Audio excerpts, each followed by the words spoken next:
Assalamualaikum warahmatullahi wabarakatuh. Kita lanjutkan materi tentang preformulasi larutan.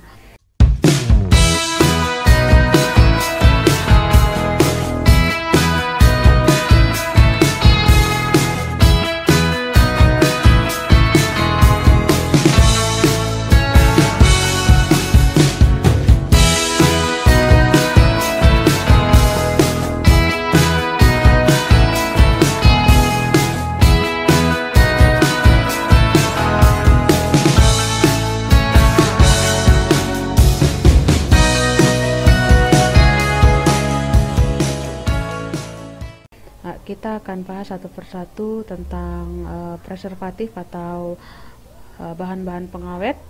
Yang pertama adalah senyawa asam, ya. Senyawa asam di sini contohnya adalah fenol. Fenol itu memiliki bau yang khas dan tidak stabil terhadap paparan oksigen, tetapi ini jarang digunakan, ya. Kemudian golongan paraben.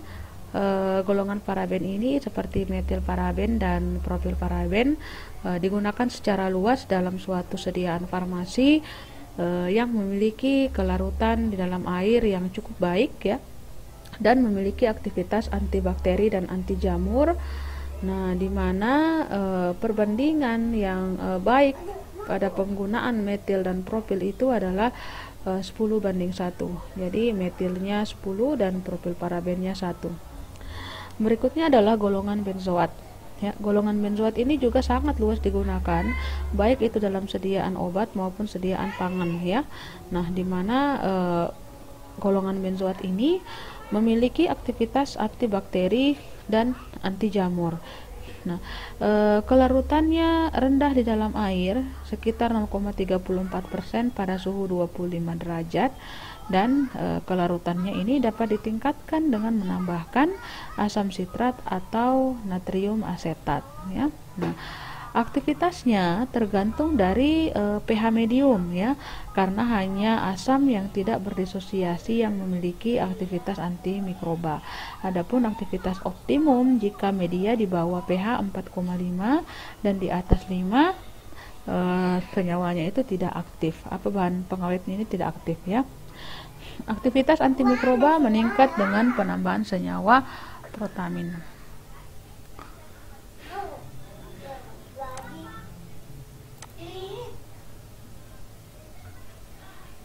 Berikutnya adalah senyawa amonium kuartener. Nah, tidak digunakan dalam formulasi sediaan oral, ya, tetapi hanya digunakan dalam suatu sediaan larutan topikal seperti sediaan mata, hidung, dan parenteral.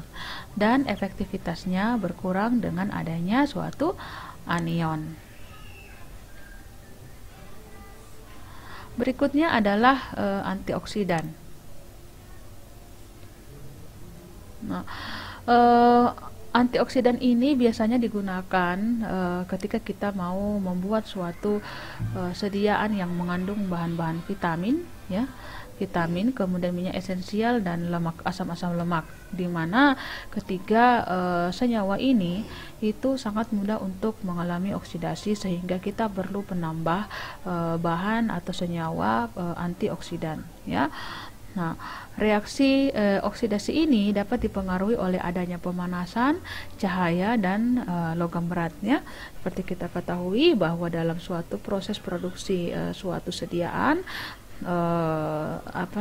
pengaruh pemanasan, cahaya, dan logam berat itu kemudian bisa saja kemudian terjadi dan menyebabkan terjadinya proses oksidasi pada suatu bahan aktif yang kita gunakan, ya, terutama tadi vitamin, minyak esensial, dan asam-asam lemak, sehingga penggunaan antioksidan dan anti kelating merupakan suatu faktor yang dipertimbangkan dalam formulasi, ya. Lebih baik kita menggunakan senyawa antioksidan dalam suatu formulasi tersebut guna untuk menjaga kestabilan dari senyawa aktif dari sediaan kita. Nah, adapun bahan-bahan antioksidan di sini adalah alfa tokoferol, ya. Ini vitamin E, asam askorbat, vitamin C, ascorbyl palmitat, butylated hidroksianisol, ya, kemudian BHT, butil hidroksitoluen, kemudian monotiogliserol, potasium metabisulfit, asam propionat, propil galat, natrium askorbat, bisulfit, metabisulfit, dan sulfit. Nah, untuk senyawa antikelat ini adalah senyawa yang bisa kemudian membentuk kompleks dengan logam, ya, sehingga logam ini tidak akan berpengaruh terhadap senyawa aktif kita dalam sediaan kita.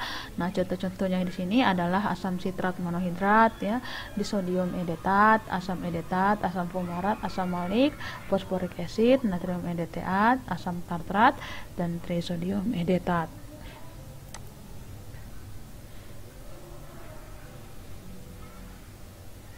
Nah, yang berikutnya adalah dapar atau buffering agent.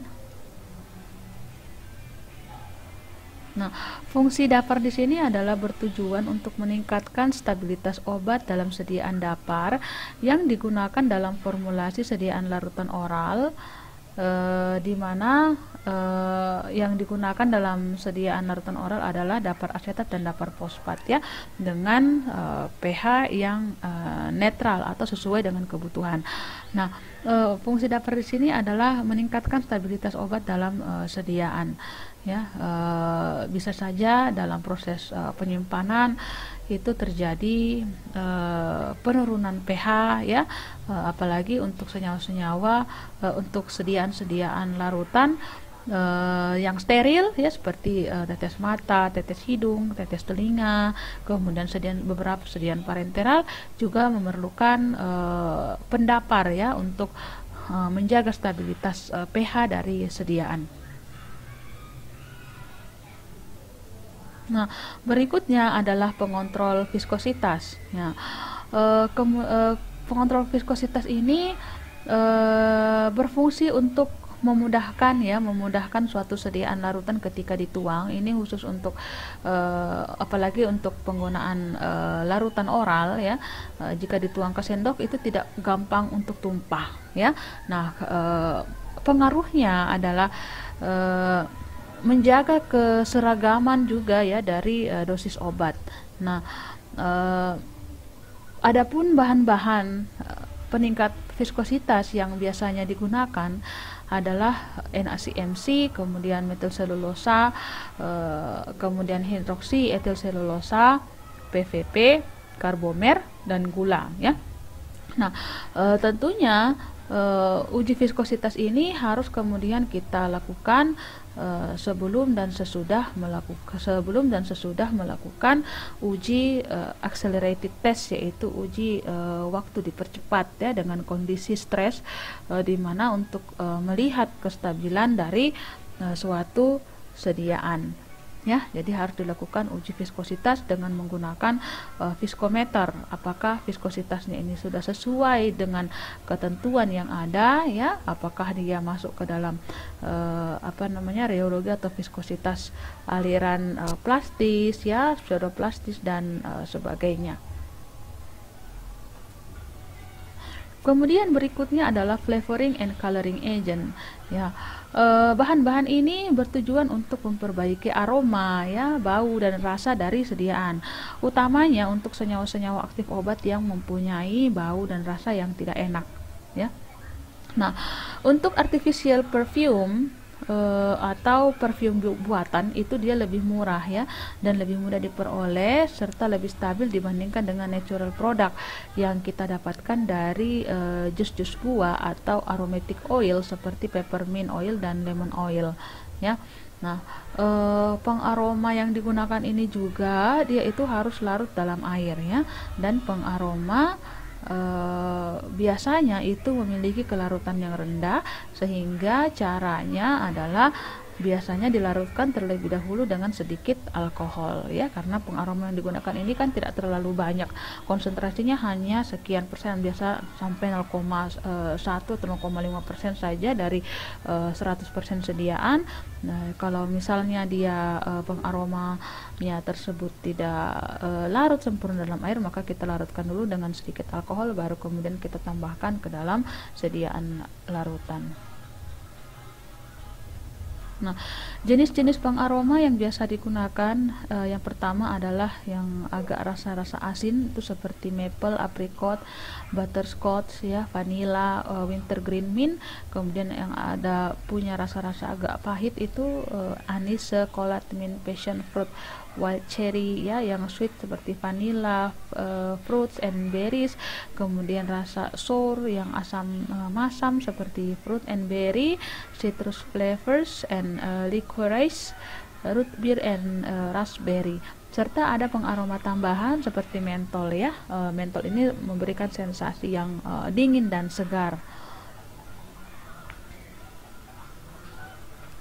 Berikutnya adalah bahan pewarna. Ya, bahan pewarna ini digunakan untuk meningkatkan estetika atau penampilan dari produk, ya. Nah, pewarna yang digunakan umumnya ini larut air, ya. Jadi pewarna itu dia harus larut air, kemudian tidak income dengan komponen lain dalam formula. Tidak income itu adalah dia kompatibel, ya, dia cocok, dia tidak menimbulkan reaksi atau tidak menimbulkan menimbulkan perubahan warna misalnya, ya, tidak menimbulkan reaksi yang dapat menghasilkan senyawa yang berbahaya dengan bahan-bahan lain dalam formula. Nah, kemudian warnanya stabil, ya. Artinya di sini tidak dipengaruhi oleh perubahan pH dan paparan cahaya. Kemudian dia tidak toksik atau tidak berbahaya, juga tidak memiliki efek farmakologi, ya. Artinya dia inert, ya, tidak memiliki efek farmakologi, dan warnanya kuat sehingga dalam jumlah yang sedikit sudah dapat menghasilkan warna yang diinginkan. Contoh warna-warna yang pewarna yang biasa digunakan adalah karotenoid, kemudian klorofil, riboflavin, dan amaran. Yang perlu diingat di sini, yang perlu dicatat adalah pewarna harus sesuai dengan aroma, ya. Jadi pewarna yang digunakan harus sesuai dengan aromanya, ya. Misalnya hijau untuk aroma mint, kemudian coklat untuk aroma coklat, ya. Jangan aroma mint baru warna merah misalnya, ya, itu nggak nyambung. Jadi harus sesuai. Nah, ini kita harus lihat nilai estetikanya juga. Kemudian pemanis atau sweetening agent, ya. Ada beberapa bahan yang biasa digunakan untuk sweetening agent dalam sediaan larutan. Yang pertama adalah sukrosa. Nah, sukrosa ini yang paling banyak digunakan sebagai pemanis. Kelebihannya, sukrosa ini tidak berwarna, ya. Kemudian dia sangat mudah larut di dalam air. Kemudian stabil dalam kisaran pH yang luas, yaitu range pH asam sampai basa 4-8, sedikit basa, ya. Nah, dapat meningkatkan viskositas sediaan serta mampu menutupi rasa asin dan pahit dan nyaman di tenggorokan, ya, seperti itu. Dan dengan jumlah konsentrasi tertentu, dengan konsentrasi tinggi juga dia bisa bertindak sebagai preservatif atau pengawet. Berikutnya adalah alkohol polihidrat, yaitu macam-macam sorbitol, ya, kemudian maniol dan gliserol. Nah, bahan-bahan ini mempunyai rasa yang manis dan dapat digunakan sebagai pemanis alternatif untuk pasien diabetes, ya. Jadi kalau mau buat suatu sediaan yang diperuntukkan untuk pasien-pasien tertentu, ya, kita bisa menggunakan bahan pemanis yang seperti sorbitol, maniol, dan gliserol. Kemudian untuk glukosa cair seperti dextrosa dan maltose, yaitu sakarin, ya, dimana sakarin ini merupakan suatu pemanis buatan yang memiliki rasa manis 250-500 kali dibandingkan dengan gula biasa, ya, dapat diberikan pada pasien diabetes. Kelemahannya itu adalah setelah ada sensasi rasa pahit, ya, setelah penggunaan atau setelah kita merasakan, itu ada sensasi rasa pahitnya. Kemudian aspartam ini juga merupakan gula buatan atau gula sintetik yang memiliki 200 kali lebih manis dibandingkan gula, tetapi dia tidak menimbulkan rasa pahit setelah kita cicipi seperti itu, ya. Nah, dan mudah larut dalam air. Nah, kelemahannya, stabilitasnya ini dipengaruhi oleh pH dan suhu, di mana stabilitasnya yang stabil itu pada kisaran pH 3,4 sampai 5 dan suhu dingin, ya, dia tidak lemah pada suhu dingin sehingga kurang recommended untuk dijadikan sebagai bahan pemanis untuk sediaan larutan yang harus disimpan pada suhu dingin ya. Jadi memang yang paling umum digunakan itu adalah sukrosa ya, karena kelebihan-kelebihannya stabil pada pH asam, rentang pH asam sampai rentang pH sedikit basa ya. Dia juga memiliki rasa yang manis, kemudian sangat larut dalam air. Dan cukup stabil ya, dan dia stabil dalam suhu maupun secara pH. Nah, ini adalah contoh formula konvensional dari sediaan larutan ya. Kita bisa lihat di sini adalah klorfeniramin maleat 0,4 gram, kemudian gliserin 25 ml ya, sirup 83, ini sorbitol pemanisnya, sodium benzoat ini adalah pengawet ya, ini alkohol, bisa ditambahkan alkohol di sini ya, untuk penambah kelarutan ya. Ataukah kalau kita mau membuat sediaan eliksir ya yang mengandung alkohol, sekian persen alkohol. Kemudian ada pewarna dan pengaroma dan purified water ya, seperti ini. Jadi di sini alkoholnya hanya sekitar 6% ya, 6% dari 1 liter. Nah, semakin maju tingkat penelitian atau tingkat ilmu pengetahuan ya, juga ini berpengaruh terhadap pengembangan formula di bidang farmasi ya. Jadi tidak hanya kemudian mengandalkan formulasi yang sifatnya konvensional, tetapi seiring dengan perkembangan ilmu pengetahuan juga pengembangan formula di bidang pengobatan, di bidang obat itu juga berkembang. Salah contohnya adalah membuat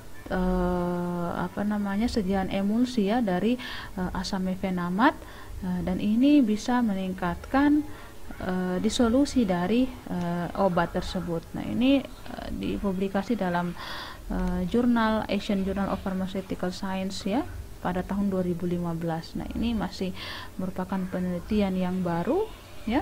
Nah, asam mefenamic acid ini memang dia tidak kalau tingkat kelarutannya dalam air ini cukup buruk ya, tidak bagus, sehingga kita memformulasikannya dalam bentuk emulsi. Nah, ini akan meningkatkan disolusi dari obat tersebut ya, dibandingkan dengan sediaan tabletnya ya. Seperti kita ketahui bahwa untuk sediaan larutan itu lebih baik atau lebih mudah kemudian dia diabsorpsi, dan tingkat disolusi obatnya itu semakin cepat ya.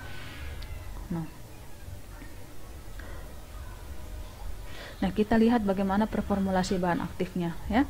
Nah, asam mefenamat adalah non-steroidal anti-inflammatory drugs atau NSAID dari golongan asam enolik, digunakan secara luas dalam penanganan nyeri ringan, sedang seperti sakit kepala, sakit gigi, dismenore, reumatoid, artritis, dan osteoartritis. Nah, kelarutan asam mefenamat dalam air adalah 0,04 mg per mililiter. Nah, kita lihat dalam BCS atau Biopharmaceutical Class System. Nah, Biopharmaceutical Class System ini adalah suatu sistem yang kemudian menggolongkan obat-obat itu berdasarkan karakteristiknya ya. Jadi ada 4 kelas dalam BCS ini. Nah, nanti kalian bisa cari di literatur berapa macam penjelasan dari sistem BCS ini ya. Nah, di mana asam mefenamat ini masuk dalam kelas 2, yaitu golongan obat yang memiliki permeabilitas membran yang tinggi akan tetapi kelarutannya rendah. Nah, bioavailabilitas obat termasuk laju absorpsi obat sangat ditentukan oleh kelarutan obat di cairan saluran pencernaan. Oleh karena itu perlu dilakukan suatu pengembangan formula untuk meningkatkan kelarutan asam mefenamat ya. Karena dia kelarutannya rendah tapi permeabilitasnya tinggi, jadi dia punya kelemahan di sini adalah kelarutannya rendah. Nah, kelarutannya rendah ini akan berpengaruh terhadap bioavailabilitas obat ya, atau laju absorpsi obat ditentukan oleh kelarutan obat. Nah, jika kelarutan obat ini atau bioavailabilitas kelarutan obat ini rendah, maka secara otomatis bioavailabilitasnya ini rendah. Bioavailabilitas rendah ini akan berpengaruh terhadap keefektifan obat. Maka perlu dilakukan pengembangan terhadap formula ya untuk meningkatkan kelarutan asam mefenamat. Maka dibuatlah tadi sistem emulsi ya untuk asam mefenamat seperti itu.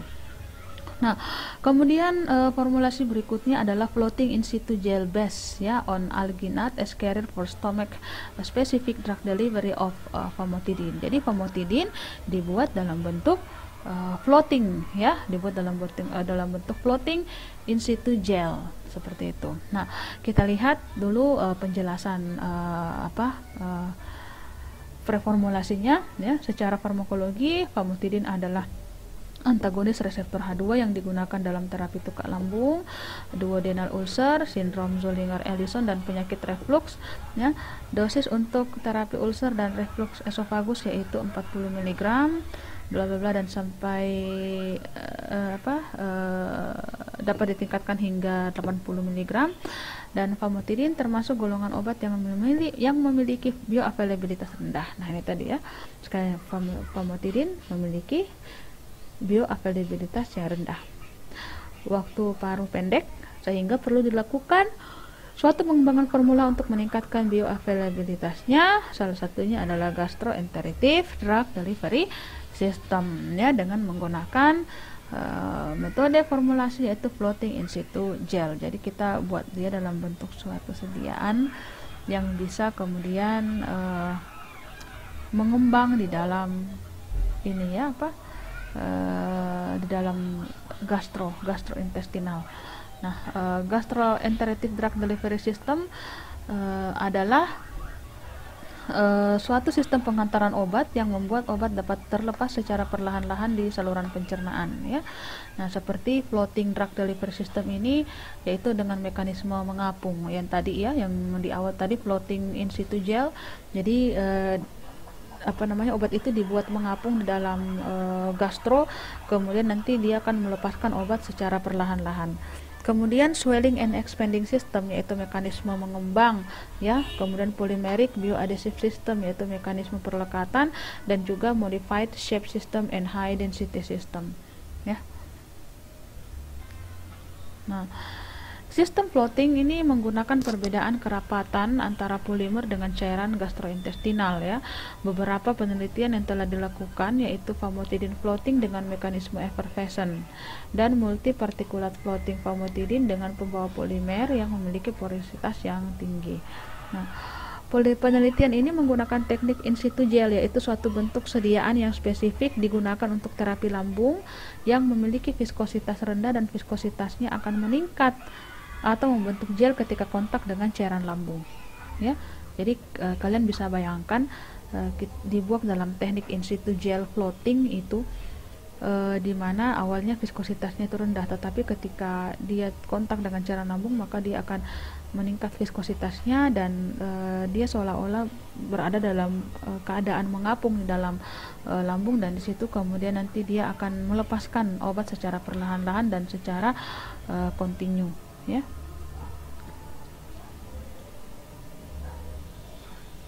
Nah, preformulasi bahan tambahan dari gel in situ tadi ya. Nah, salah satu parameter kritis dalam pembuatan sediaan in situ gel ini adalah pemilihan polimer atau gelling agentnya. Nah, yang biasa digunakan ini adalah alginat yang mengandung ion kalsium yang akan membentuk kompleks gel sehingga ketika kontak dengan asam, dalam hal ini adalah asam lambung ya. Jadi penambahan natrium sitrat dalam formula bertujuan untuk menjaga agar viskositas sediaan tetap rendah pada suhu kamar atau bentuknya tetap cairan sebelum pemberian ya.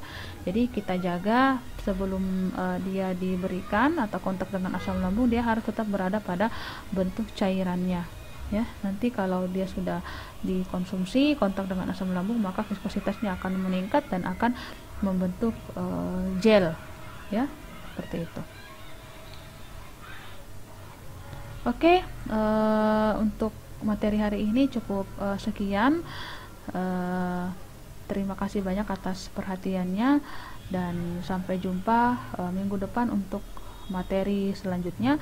Saya akhiri dengan ucapan wabillahi taufiq wal hidayah. Wassalamualaikum warahmatullahi wabarakatuh.